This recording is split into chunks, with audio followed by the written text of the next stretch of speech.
if you'd had a life like mine. Yeah, laugh it up.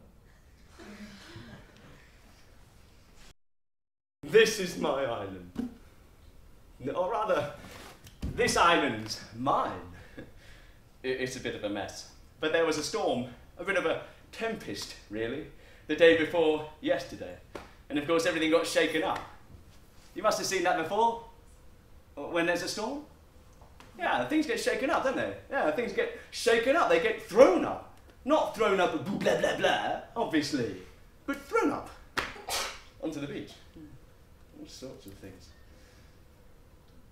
You know, my mother, she used to say it cleared the air, a storm.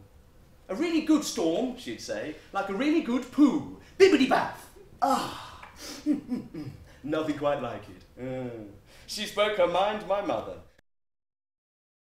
You know the joy about being on an island all by yourself? You can shout loud as you like. No one can hear you. My mum! So there were 3 of us on the island. Me, my mum, and my mum's help, Ariel. Ugh! Ariel! Ariel, a blooming useless help. Not even flesh and bones like you and me, but an airy blooming spirit who never did what it was told and would pinch me and call me baldy and fatty and farty and would disappear just as you're about to swat it. Ah! Eventually my mum got angry, quite rightly. Did a spell which put it inside a tree forever. To shut it up! So now there were 2 of us on the island again. Me and Mum. And then Mum died. So then it was just me on the island. But I knew where the springs were for water and how to catch crabs and dig for pig nuts. I knew where the clustering filberts were. I managed. I was never very clean, but then who cares when you're the only living thing you ever see? I was the king of the island for years. Until he came along. Until he came along and spoiled it. Prospero, the tyrant whom I serve. The tyrant whom I served. Prospero and his daughter, Miranda. Prospero and Miranda, not from where me and Mum came from, but from Italy.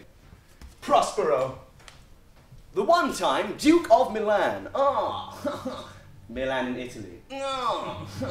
Like a king he was, very brainy, spending too much time with his books when he should be out duking. Prospero upsets his brother, Antonio, who thinks he himself would make a much better duke. Antonio, assisted by the King of Naples, Alonso, decides to bump his brother off. Deals are done and pacts are signed, and one late night he dumps Prospero on this sieve of a boat with his daughter, Miranda, just a baby, a scrap, like me, and pushes them off to drown at sea. Not so prosperous then, old Prospero. Bit like me and Mum, really. Only, thanks to an old friend of his, Gonzalo, who stashes food and drinks and books on the sieve, he doesn't drown, and ends up here instead, on my island, where I'm all alone, and wanting my mummy.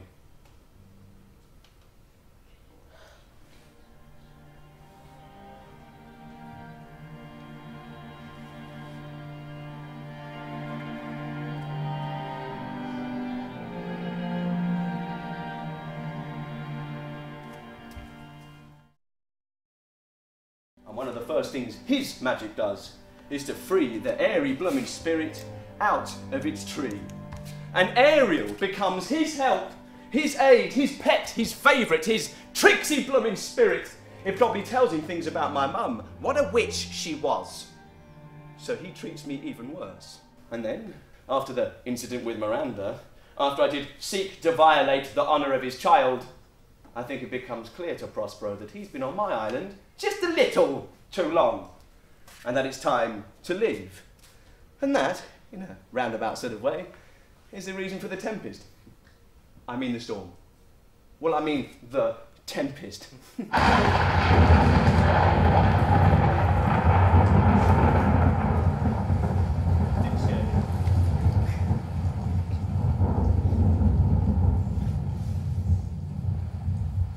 So, if Prospero's going to leave my island, and return to Milan to be the Duke of Milan again, he's going to have to sort things out with his wayward brother Antonio, who tried to kill him and who thinks he's dead.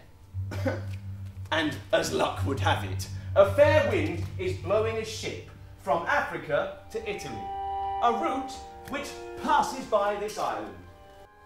A whole shooting party. I mean, there's everyone in the entire world on a boat. Yeah. Once in a lifetime, surely. It's better than jumping up and down an Isle of Wight, isn't it? Thank you, people who know that statistic. Look at that. It's a man. A fine man. A god of a man, like you or you. Not you, though.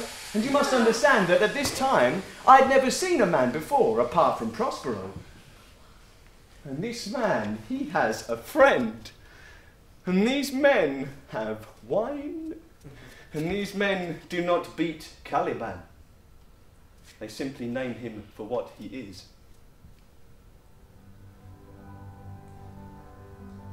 They name me, a very shallow monster. A very weak monster. Me, a most poor, credulous monster. Me, a puppy-headed monster.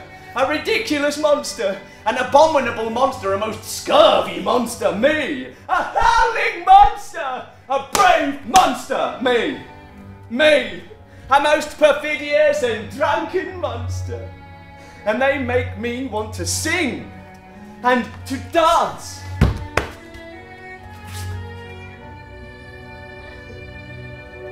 Your dance moves are incredible.